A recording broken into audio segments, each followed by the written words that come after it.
Ótimo. Então, essa é a terceira conversa que nós vamos realizar com os autores do livro do Guido Beck, Formalismo Matemático e Representação Física. É um prazer a gente ter aqui com a gente o Olival Freire, que é quem vai animar a conversa com o Rafael Veloso e com o Antônio Videira, né, sobre o livro. E eu gostaria de fazer um comentário inicial, né, de que me pareceu bem interessante que no número da revista, da Ciência Estúdia, né, no número 13, número 1 da revista, há uma resenha do Videira, né, sobre o livro do Olival Freire. Não é? E a resenha do Videira fala do livro, né?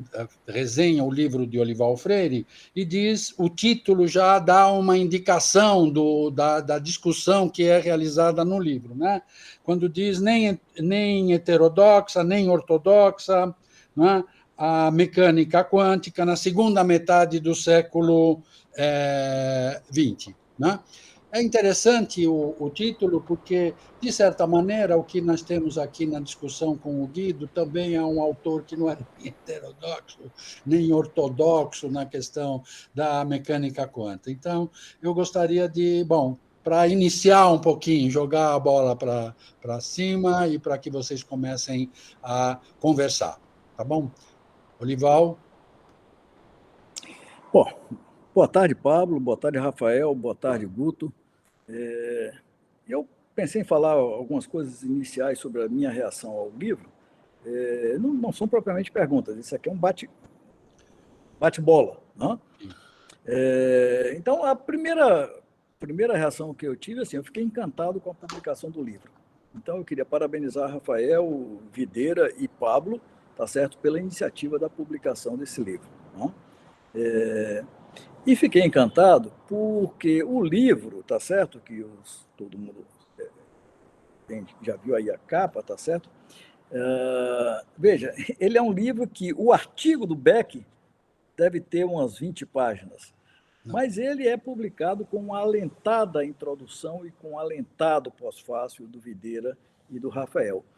Então, o conjunto da obra, não só o artigo do Beck, eu diria que ela se situa numa encruzilhada de umas 3 linhas de força, todas muito importantes para a história e para a filosofia da ciência.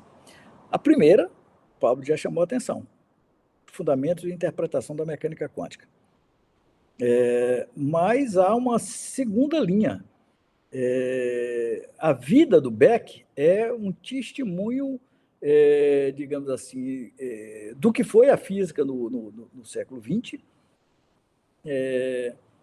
Ou seja, a nota biográfica sobre o Beck é um ponto a partir do qual você vislumbra muito do que aconteceu na física do século XX, no meio do século XX, a ascensão do nazismo, Segunda Guerra Mundial, a polarização Alemanha, União Soviética, porque o Beck ele foi, eu diria assim, ele sobreviveu, mas ele foi esmagado por essas tensões típicas e fortes essas tragédias que marcaram a metade do século XX. Então, eu diria assim que isso eu já conversei muito com o Guto o Videira, e ele tem plena consciência disso. Aliás, ele, mais do que todos nós, ele foi plenamente consciente disso desde que ele começou a trabalhar com Beck, que o Beck é um personagem importante na história da física e da ciência no século XX. Ele não foi um personagem menor, mas, além disso, ele teve nessa encruzilhada dessas tendências. Né? E, do ponto de vista da ciência, a encruzilhada da tendência, de um lado, o crescimento da mecânica quântica, que ele adquiriu enorme familiaridade, assistente do Heisenberg, com eu não digo o crescimento, mas o legado que pairava sobre isso, que era a relatividade especial, mas particularmente a relatividade geral. Então, Beck é um homem desse tempo. Né? Ao mesmo tempo, também um homem sensível a outros desafios que estavam postos na física. Né? Por exemplo, o Beck é quem sugeriu o problema para a tese de doutorado, aqui já no Brasil, né, para a tese de doutorado do Moisés Nussensweig, que é uma tese que foi publicada no exterior e que é o primeiro grande trabalho de ótica no Brasil. Então, assim, o Beck era a pessoa que estava na fronteira, entendendo os dramas, os dilemas da mecânica quântica, compreendendo que veio uma grande teoria e, ao mesmo tempo, entendendo que a física clássica tinha herdado um conjunto de problemas que você poderia chamar de menores, mas por esse caminho da ótica, hoje a gente tem a ótica quântica, por exemplo. Né? Então, assim, o Beck é um personagem dessa história. Além do mais, o Beck é um personagem da história da física no Brasil, da física na Europa, mas na Argentina e no Brasil. Beck é um homem do CBPF, do Centro Brasileiro de Pesquisas Físicas, porque aqui ele viveu até o último dos seus dias, quando ele se transfere de vez para o Brasil. Então, tudo isso já valoriza imensamente a obra que nós estamos aqui a examinar, né? E é a razão do meu contentamento.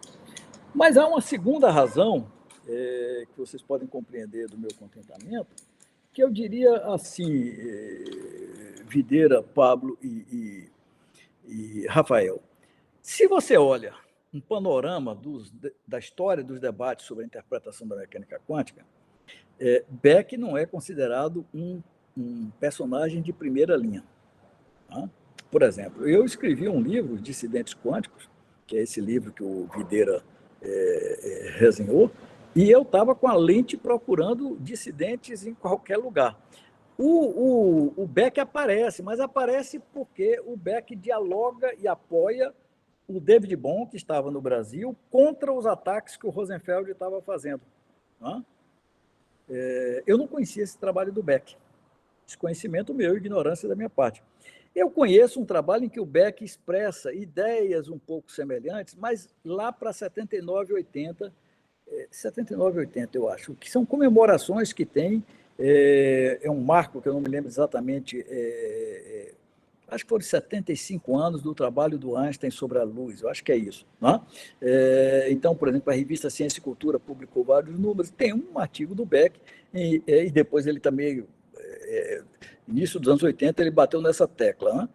Mas, veja, era publicado aqui no Brasil, era artigo de divulgação, tá certo? O fato é que eu estou dando um testemunho de que eu não o considerava assim um personagem de primeiríssima linha nesses debates sobre a mecânica quântica na segunda metade do século XX, mas eu diria que outros autores também entendem dessa maneira. O Beck é citado em alguns livros de história da física do século XX, mas não por essa reflexão sobre a mecânica quântica. E eu acho que a reflexão sobre a mecânica quântica é uma preciosidade. E aí, na minha opinião, Rafael e Videira, é o único comentário que poderia ter um ar de crítica, mas não é de crítica, é dizer assim, vocês ainda não extraíram tudo que vocês podem ou podiam ter extraído desse texto. Por quê? Vocês extraíram muito bem quando vocês valorizaram a relação fantástica que o Beck faz entre estilo na arte e estilo na ciência. Tá?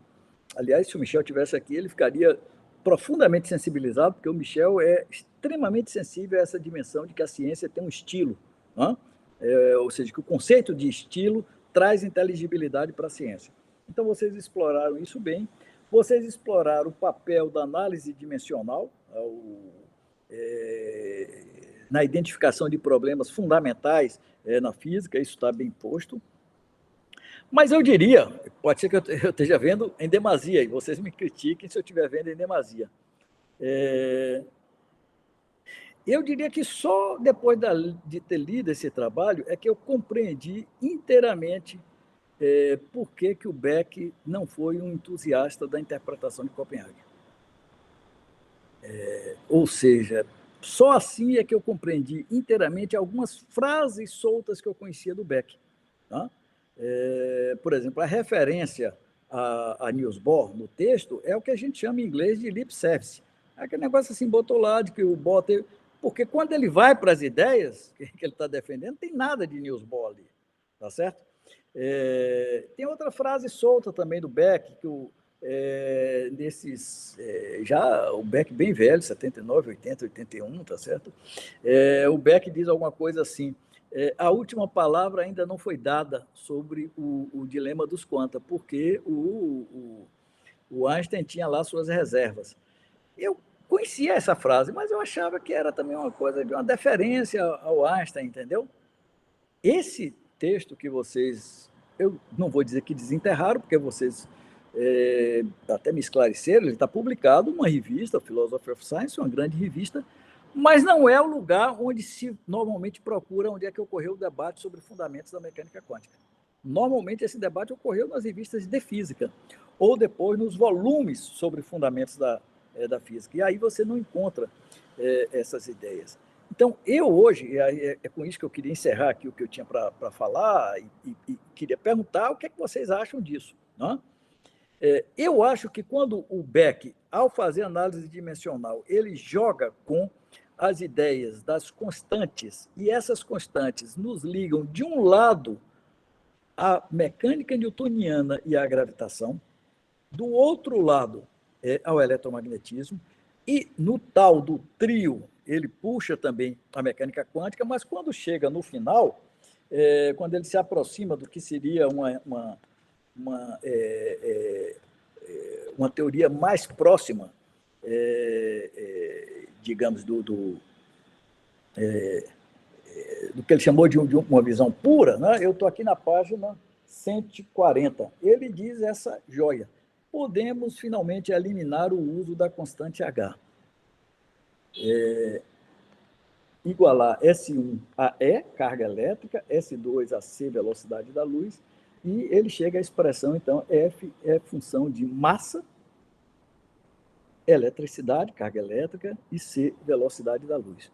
Quais são as grandes... Essa que é a minha inquietação, então, Rafael e Videira. Quais são as grandes teorias que estão embutidas aqui? Ele tinha sinalizado antes, mas a gente pode responder esse M aí, é a velha confusão que vem do Newton entre massa inercial e massa gravitacional. Então, aqui está embutido a gravitação, está embutido o eletromagnetismo, não? Mas, olha o que é que ele disse: podemos finalmente eliminar o uso da constante H. Ou seja, com um jogo de análise dimensional, ele imagina uma teoria que não existe ainda, né, que poderá ser elaborada, que dispense a constante H, mas não dispense as referências nem à massa, portanto, nem à gravitação, nem ao eletromagnetismo e, portanto, nem à relatividade geral. E o Beck estava plenamente consciente do que ele estava fazendo, não tem nada de ingenuidade, porque olha a frase que ele põe depois disso: essa é a representação de Einstein. Ela não inclui fenômenos quânticos para além daqueles conectados com o valor finito da carga elementar. É uma representação de estilo puro. E prossegue. Conclusão que eu chego é que Beck, ele é dos primeiros intérpretes a entender completamente o pensamento maduro do Einstein sobre a mecânica quântica. E mais do que isso, ele é simpático ao pensamento maduro do Einstein sobre a mecânica quântica. Por que eu estou chamando de pensamento maduro? Porque o pensamento primeiro do Einstein, semestre eu estou dando aula de filosofia da física na graduação, e não tem dúvida, o que os alunos conhecem, e certamente é o que Rafael aprendeu na sua licenciatura em física, na UERJ, UFRJ, né? É o que a gente aprende, é assim, o Einstein não gostava da mecânica quântica, a frase famosa dele: Deus não joga dados. É a resistência do Einstein ao determinismo. O problema é que, é certo que o Einstein não gostava tanto da quebra do determinismo, mas esse não foi a maior restrição de Einstein à mecânica quântica. E por isso eu queria lembrar aqui exatamente o que não está presente, como o Pablo nos explicou, o Michel Paty, porque uma clara compreensão da posição madura do Einstein, ela demorou tempo para ser elaborada. Por exemplo, nos anos 49, 50, 51, há um embate que está documentado nas cartas entre o Max Born e o Einstein, tá certo? Em que o Max Born não entende qual é a restrição do Einstein à mecânica quântica. E quem vai esclarecer para o Max Born qual é a restrição que o Einstein tem à mecânica quântica, que não é o problema do determinismo, é um personagem que não está na carta entre os dois, mas é o Pauli. O Pauli vai dizer: não, o problema do Einstein é com o realismo, esse é que é o incômodo dele com a mecânica quântica, porque abandonou o realismo. Mesmo a resposta do Pauli ainda é insuficiente. E eu diria assim que foi preciso o trabalho dos filósofos nos anos 50, 60. Essa ideia do Einstein, velho, caquético, que não aceitou a mecânica quântica, se difundiu muito. Então, é dos anos 70, eu diria assim, dos anos 80 para frente, que vai emergir uma geração de filósofos que vão fazer justiça ao pensamento do Einstein. E um dos grandes filósofos que vão fazer justiça ao pensamento do Einstein em mecânica quântica é o Michel Paty. Né? O Michel Paty tem um artigo no Foundations of Physics, num volume em homenagem ao Popper, que é publicado em 95, e, para minha alegria, o Michel retomou esse texto, ampliou, estendeu, escreveu muito, como é próprio dele, o Pablo conhece bem. Você diz a ele que ele tem 8.000 caracteres, ele vai te entregar um texto com 24.000 caracteres e você não vai poder cortar, tá certo? E esse texto alargado do Michel está publicado no Handbook da Oxford, que a gente acabou de editar, e foi uma das felicidades que eu tive, Pablo, é que o capítulo sobre o Einstein foi escrito pelo Michel. E ele entregou bem o serviço. E lá o Michel diz com todas as letras aquilo que ele já tinha dito em 95. Não? Então, do ponto de vista das ideias, esse capítulo não é novidade. A novidade é que agora está muito mais desenvolvido e tal. Então, qual é a posição madura que o Einstein, que o Michel enfatiza, que hoje vários filósofos, eu diria assim que só mal divulgador da física é que fica com essa ideia de que a restrição do Einstein à mecânica quântica era o problema da quebra do determinismo. O que o Michel enfatiza lá é que o Einstein tinha um programa para a física. E o Michel se apoia muito digamos assim, no resposta aos críticos, que é o artigo com o qual o Einstein fecha aquele volume que o Schulp organizou, aquela biblioteca dos filósofos vivos, cientistas filósofos, né? Em que o Einstein apanhou, digamos assim, feito cachorro ou feito bêbado, porque vem um critica, vem outro critica, e aí chega no final o Einstein com 2 ou 3 linhas responde aos críticos. E veja, eu sou fascinado por essa resposta, mas eu não trouxe ela aqui, eu vou citar de cabeça. Ele diz quais são as reservas dele, tá certo? A mecânica quântica, dizendo textualmente que é o seguinte, que uma teoria física consistente, ela terá que expressar a unificação de todas as interações da natureza. E, portanto, ele está falando da gravitação, ele está falando do eletromagnetismo e, certamente, 49, ele já estava falando também da força nuclear, porque ele conhecia bem, e da força fraca. Então, são as 4 interações como a gente conhece. Ele diz exatamente isso, de que é preciso se buscar essa interação, que é o que a gente sabe que o Einstein buscou sistematicamente, a partir de 25, 26, a grande unificação. A maior parte do tempo ele buscou unificar a gravitação com o eletromagnetismo, mas ele tinha plena consciência de que ele tinha que incluir aí as outras, digamos assim, as outras forças, a força nuclear e a força fraca. Então, o Einstein diz isso, que ele está buscando a grande unificação. E aí ele diz assim, essa teoria, porque o Einstein tinha sido criticado como sendo dogmático. E aí ele diz, essa teoria não existe ainda. Então, como é que eu posso ser criticado de dogmático, de estar me apegando a uma coisa que não existe ainda? Não é? Aí ele encerra o argumento, Rafael, dizendo assim, mas essa teoria existe hoje enquanto um programa. Não é? E aí ele diz qual é o programa. Aí é bem o Einstein, né? Não é necessariamente o Beck. O programa é um programa que se apoia em funções contínuas no contínuo espaço-tempo, que é o quadro geral da relatividade geral. Então, o Einstein pensava na grande unificação a partir da relatividade geral, a partir da gravitação.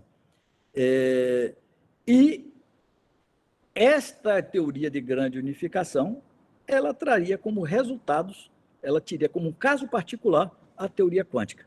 Esse é o pensamento maduro do Einstein, que volta a dizer o Michel e outros autores também, o Christoph Lehner, esse alemão também explica isso com toda a nitidez. Não?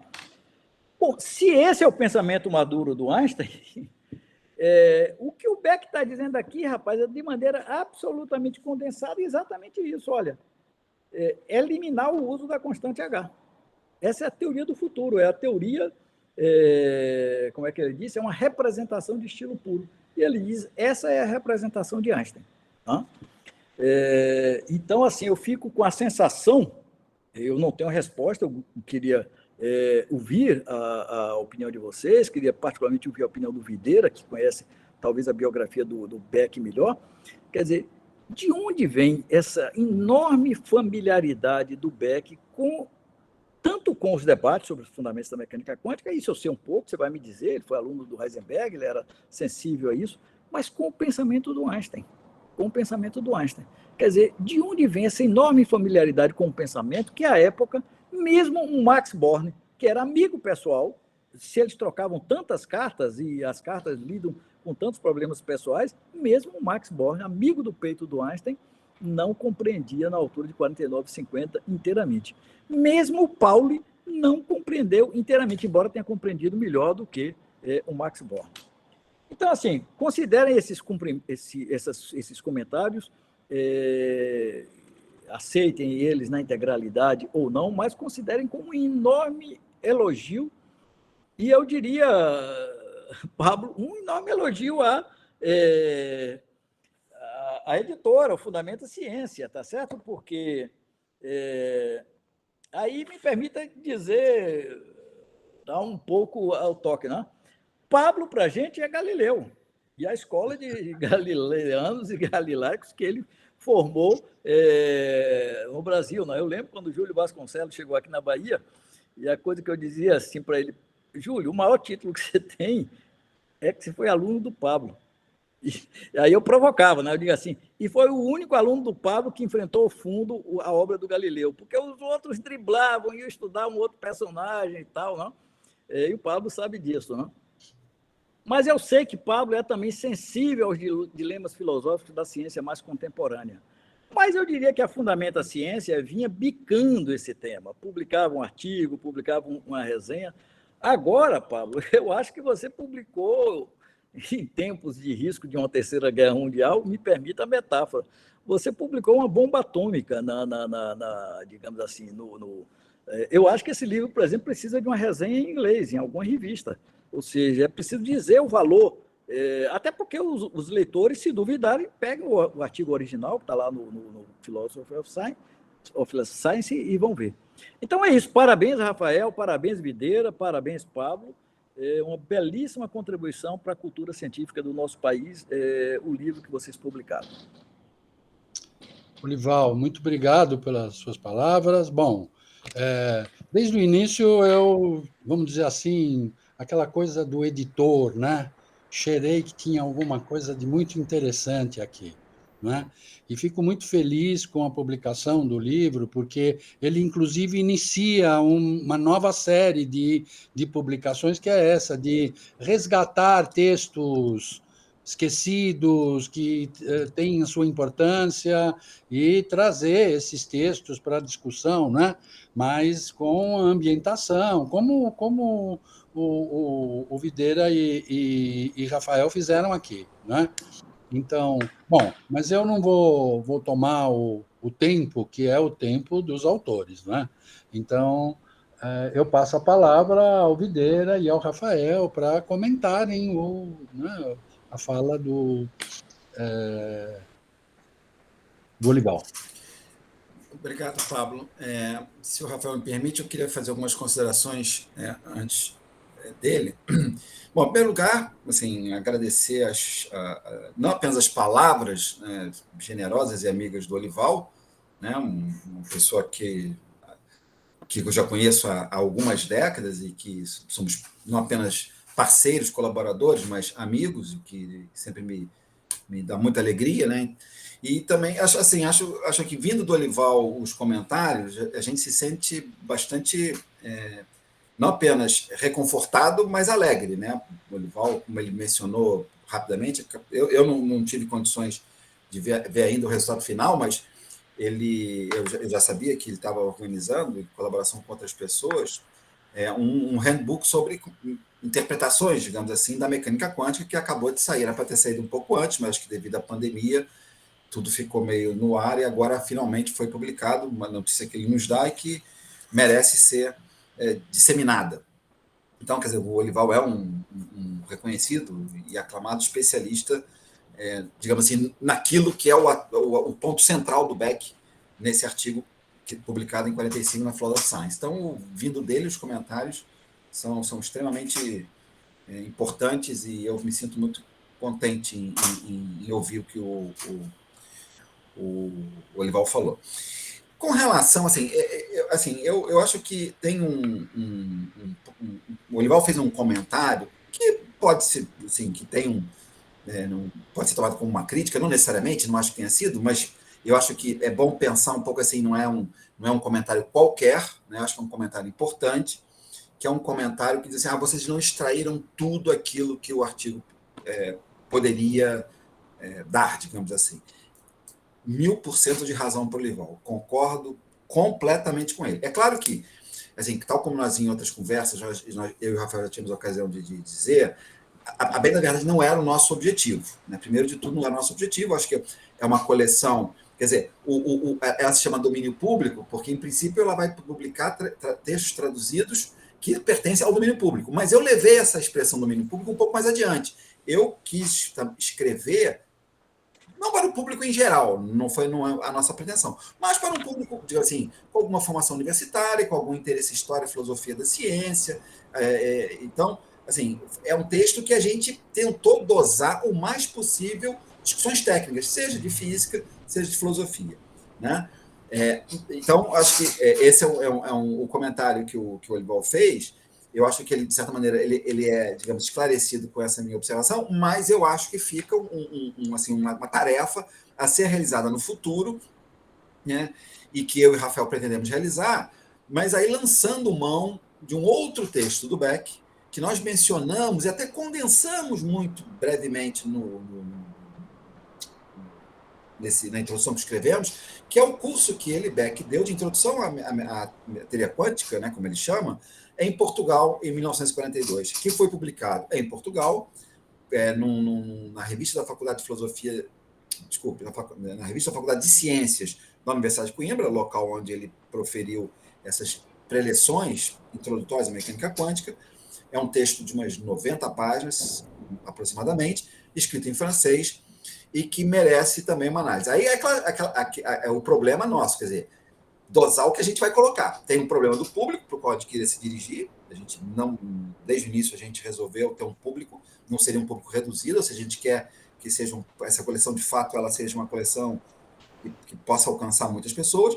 E é o problema do tamanho da introdução, né? Porque já está um pouco grande, digamos assim, né? Já está assim, num tamanho grande, né? Porque tinha que explicar uma série de coisas, etc. Então, mas acho que assim, o Olival está coberto de razão, não foi extraído tudo, em parte por conta desse texto que nós não utilizamos, que pretendemos fazer em breve, né? Por um lado. Por outro lado, tem essa outra questão que ele colocou agora com relação a relação, perdão, desculpem a repetição da palavra, não me veio outra melhor à cabeça, essa relação do Einstein com o Beck, ou do Beck com o Einstein. Isso é algo, assim, o Olival começou a sua intervenção mencionando de novo a repetição da palavra, desculpem, uma intervenção que o Beck fez na USP, não foi pelos 75 anos dos trabalhos do Einstein, foi pelo centenário do nascimento do Einstein, portanto, foi uma jornada organizada pelo Instituto de Física na USP, no dia do nascimento de Einstein, 14 de março de 1979. Foram 4 intervenções, uma das quais do Beck, como o Olival também mencionou corretamente. Essas intervenções, essas palestras foram publicadas no número especial da Ciência e Cultura. E lá o Beck volta às mesmas ideias, as mesmíssimas ideias, o que mostra uma coerência impressionante, né? Uma continuidade na crença que ele mantinha com relação às conclusões que ele tinha formulado décadas antes. Por que a gente não explorou o Einstein? A gente também se colocou essa pergunta. E você tem toda a razão, e aí a ferida, assim, o problema dói mais do que o outro. O outro é mais fácil de responder. Esse é mais complicado. Por quê? Aí são vários os elementos. A gente não tem, assim, não há uma correspondência Beck-Einstein, por exemplo. Eles se conheceram, pessoalmente, na época em que o Beck trabalhava em Berna, em 1926, porque o Beck foi muito amigo, durante alguns anos, no início da carreira, do Besso, que era grande amigo do Einstein. O Besso e o Einstein trocaram cartas. Eu digo assim, lá no arquivo do Beck, no CBPF, nós temos as cartas, estão guardadas as cartas que o Besso mandou para o Beck. E ele discutiu muita física. Aliás, algumas dessas cartas foram publicadas recentemente num livro que eu organizei com uma parte da correspondência do Beck. Então, assim, mas não há correspondência Beck-Einstein. Né? Então, assim, por um lado, falta isso. E contatos pessoais, fora esse, de 1926, eu não conheço nenhum outro. Agora, o Beck lia Einstein. Né? Eu não sei até quando ele leu, porque esse é um problema, porque a partir de um certo momento, também como você mencionou, Lival, ele teve que migrou muito, né? Como também está na introdução do livro, ele teve que mudar muito, e a partir de um certo momento, por exemplo, quando ele chega à Rússia, em 1935, ele já tem dificuldade em ter acesso às revistas, principalmente as revistas fresquinhas, né? Recém-chegadas. Né? Demorava tempo as revistas chegarem.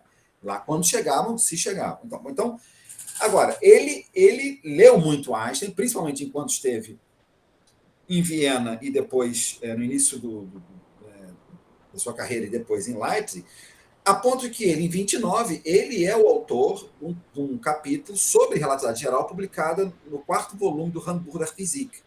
Ele recebeu esse convite do seu orientador de doutorado, Hans Thirring, que era um especialista renomado, e também, digamos assim, de uma maneira assim, um pouco simpática e não desrespeitosa, o Thirring era conhecedor do Einstein, era amigo do Einstein até, eles trocavam correspondência, se conheciam, e era fã do Einstein. Também era assim, um adepto digamos assim, do modo de fazer física do Einstein. Então, pode ser que através do Thirring e, claro, das leituras dos trabalhos do Einstein, o Beck desenvolveu uma certa, não apenas simpatia, mas ele se atrelou a isso que você chama de programa. Porque, inclusive, é um termo que ele utiliza, o Beck, programa de física. Só que não nesse trabalho. Ele utiliza esse termo. E o que é curioso, olha só algumas coisas. Em 1932, num trabalho que ele vai publicar numa revista, digamos assim, de divulgação cultural, que não abrangia apenas ciências naturais, era uma revista italiana chamada Ciência, uma revista muito boa também, excelente. Ele publicou um artigo sobre o estrutura do núcleo atômico. E lá ele fala que nós estamos prestes, olha só, a ter um programa para a física teórica. Né? Ele usa o mesmo termo. Então, assim, eu acho que há muitas semelhanças, como você apontou. Agora, e aí eu vou concluir por aqui, que eu não quero me estender. Assim, infelizmente, eu não sei responder adequadamente a tua pergunta. Ou seja, fora a leitura dos artigos do Einstein, fora o próprio trabalho do Beck em relatividade geral, ele fez uma tese em relatividade geral, fora a relação do Beck com Thirring, né, que o Thirring foi seu professor orientador, eu não sei, assim, explicar como é que o Beck foi, digamos assim, se ligando e se vinculando ao termo, ao Einstein. Eu não sei mesmo te dizer, está uma resposta, eu diria, satisfatória. Fora esses elementos, eu não sei. Né? Porque tem aqueles outros que eu falei, não há correspondência, eles não ficaram eles não ficaram amigos, no sentido de quando o Beck teve nos Estados Unidos, ele não foi ver o Einstein. Então, eu não sei dizer. Quer dizer, eu acho que é muito mais, e aí precisaria talvez um trabalho mais profundo das ideias do Einstein, já em 25, já nos anos 20, como você mencionou, né, de unificação, principalmente da gravitação e do eletromagnetismo. Porque no trabalho que o Beck faz para o Handbuch, no capítulo que ele publica, ele menciona o programa do Einstein de unificação. Ele menciona e discute, não apenas menciona, ele tem uma sessão discutindo isso, né, apresentando isso. Então, precisaria, né, algo que eu particularmente não realizei, né, assim, entender talvez melhor esse capítulo, me parece ser o ponto de partida, para ver se a partir daí seria possível construir, digamos, uma resposta adequada à tua intervenção, que me parece profundamente interessante e necessária. Né? Era isso que eu queria dizer. Não sei se o Rafael quer complementar. Permite um comentáriozinho antes de passar a palavra para o Rafael, é que eu acho que você já aportou aí elementos importantes para uma resposta. Ela pode não ser a resposta completa. Na verdade, você chamou a atenção para o fato de que Beck tinha um pé firme na relatividade geral e o outro pé firme na teoria quântica. E isso não era usual na década de 20. Boa parte da geração dos jovens físicos na década de 20 tinham os dois pés na mecânica quântica. Aqui eu posso estar enganado, mas eu diria assim que talvez o outro grande físico que tinha familiaridade com a relatividade geral era o Schrödinger. Então assim, ou seja, o Beck, portanto, ele estava bem posicionado pelo treinamento dele para apreciar a ideia de que, olha, a relatividade geral tem um elemento de verdade que não pode ser descartado pela onda da mecânica quântica. Você tem toda a razão, mas antes do Schrödinger, eu mencionaria uma outra pessoa que eu também não sei, assim, de novo, me faltam elementos, assim, o Pauli. O Pauli tinha muito conhecimento em relatividade. Também. Por que eu estou falando do Pauli? Porque o Pauli e o Beck eram amigos. Assim, pelo menos em um certo momento, era uma relação, acho que tensa. Depois da guerra melhorou, eles ficaram amigos depois da guerra, até a morte do Pauli. Mas antes era tenso. Quer dizer, antes eles eram amigos, tanto foi o Pauli que apresentou o Beck ao Heisenberg, depois acho que foi tenso justamente por conta das ideias que o Beck defendia. Agora, a pessoa a quem o Beck se dirige, seja para pedir ajuda financeira, e até mesmo, eu acho, para ler os trabalhos dele, porque ele encaminha os seus trabalhos científicos publicados na França ao Pauli, que ainda está na Suíça, antes de emigrar para os Estados Unidos. E por que ele pede isso? A gente não colocou isso aí porque não tem elementos, de novo, documentais. Mas eu acho que, assim, é chute, tá? Especulação. Eu acho que o interlocutor que o Beck queria ter na física era o Pauli, de uma certa maneira. Claro, era um grande físico, maior do que o Beck, mas como você apontou, porque conhecia muito bem relatividade, em particular relatividade geral, e mecânica quântica. Então, assim, porque a partir de um certo momento, por exemplo, Heisenberg e outros, Heitler, Piles, Bethe, que ele conhecia todo mundo, ele não menciona, ele não está preocupado com essas pessoas. Ele fixa, e até obsessivamente, no Pauli. Eu acho que é por essa razão que você apontou aí agora. Obrigado. O que eu queria comentar, só para complementar a pergunta, ser bastante breve, eu quero agradecer os seus comentários, Olival. Foi bastante, assim, fiquei bastante feliz com seu retorno, porque eu acho que captou bem assim, o nosso objetivo do livro, né? E é bom ter esse retorno. O Rafael, eu acho que o seu áudio tá. Não sei se é porque o meu está ligado e está dando alguma. Eu fechei o meu. Estava dando retorno aí? Melhorou agora? Então, eu fico feliz com esse retorno, né? Com seus comentários. E o que eu gostaria de comentar aqui é sobre essa pergunta que foi sobre por que a gente não entrou, somente nessa questão sobre David Beck numa interpretação que era ele se inseriu dentro de incidentes quânticos, né? E que é uma coisa que chamou bastante atenção. A primeira vez que o Guto me apresentou esse artigo, eu peguei para ler, ele até comentou na época assim, ó, o que é o artigo do Beck? É um artigo que eu, sinceramente, muitas partes não entendo o que ele quer dizer, mas leia aí você, né? E eu li, eu entendi, eu captei que ele estava sendo crítico a Bohr, crítico, vamos supor, a Copenhague, né? As de Copenhague, mas muitas ideias ficou parecido nebulosas, né? Essa noção que ele utiliza de estilo puro, o recurso que ele faz, análise dimensional, aquela afirmação mais no final do artigo, onde ele diz de linguagem historicamente construída. Aquela outra também que eu acho bastante interessante, que ele diz que a gente não pode dizer um eletricista que não existe cargas elétricas. Então, assim, tinham muitas ideias interessantes ali, que apontavam nessa direção de uma defesa do realismo na mecânica quântica, mas que tinha essa dificuldade de como eles se conectam, né? Porque o próprio artigo do Beck não nos dá muitos elementos para entender, por exemplo, o que ele está querendo dizer com o estilo puro. Então, a própria construção do livro foi justamente tentando entender, né? Sendo que, de certa maneira, assim, esse artigo como se fosse no nosso teto, o que ele quer dizer com essas ideias, né? Com essas noções. E aí, até como o Guto falou, que a gente não, de fato, a gente não dá resposta, né, para esses questionamentos, que inclusive esse nem foi o nosso objetivo, mas trazer que esse é uma questão que a gente continua discutindo, inclusive a ideia, né, como uma espécie de continuidade desse trabalho, vai aparecer, né, e já está sendo, a gente já está trabalhando agora no meu doutorado, né, na minha tese de doutorado, que é primeiro entender o Beck enquanto participante, ali, assim, um herdeiro, do que a gente poderia chamar de se é que existe, né, mas é uma ideia que a gente está tentando construir. Um estilo austríaco de fazer física, porque essa noção que ele defende, a gente também vê uma defesa similar no próprio Schillinger, como comentou, no Tilly, e tem um artigo, um handbook, onde ele critica diretamente Bohr e comenta que a física que Bohr propõe para ele é um misticismo, né? Ele não entende de maneira nenhuma o que ele quer, a complementaridade, outras ideias dele.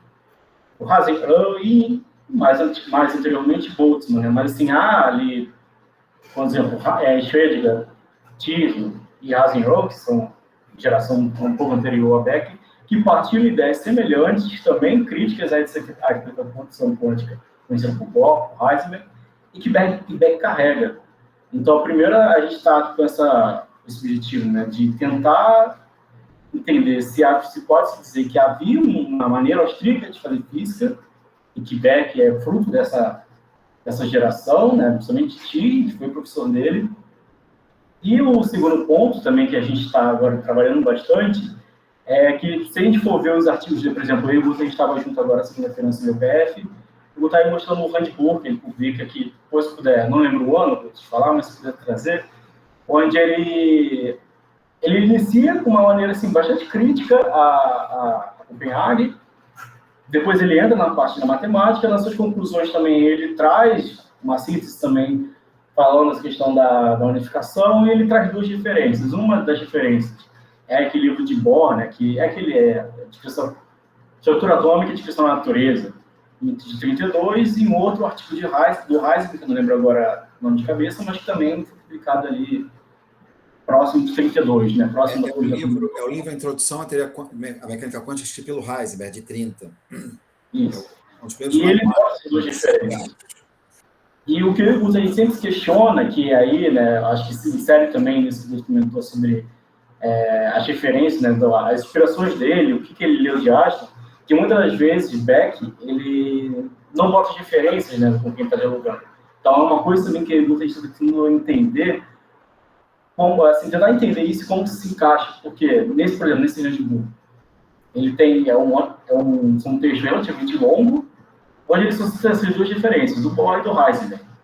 Então, e depois ele tem muita matemática. E o trabalho que a gente está fazendo agora é justamente pegar essa matemática e analisá-la mais a fundo para tentar, já que muitas vezes, né, os elementos, vamos supor, teóricos, né, de uma discussão mais teórica, isso ou está muito reduzido, ou às vezes nem tem, como no caso nesse handbook, é muito pouco, assim. A gente está tentando analisar essa matemática para ver de que forma, o que ele estava querendo propor, de que forma a interpretação de Beck se distinguia, vamos supor, do mainstream da física, né, em especial de Bohr e Heisenberg. E isso também foi um trabalho que, assim, que não daria, né, não era objetivo e nem daria para fazer nesse livro, mas que agora, na minha tese de doutorado, a gente está tentando, com uma espécie de continuidade, mergulhar fundo nessa discussão matemática do Beck, para conseguir entender o que ele estava querendo propor ali, que o distingue do mainstream da física da época.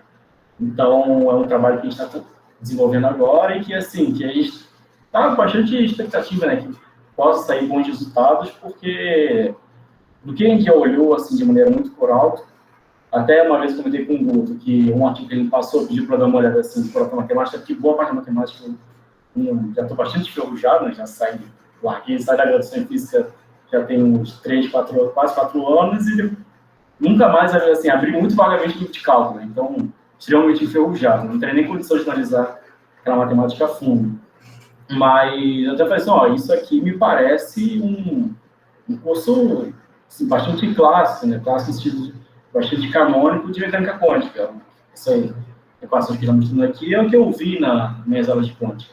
Então, o que a gente está querendo fazer é justamente ver, na matemática do Beck, como que ela se distingue do mainstream, para daí tentar retirar a interpretação dissidente, vamos dizer assim, que ele estava querendo propor, né?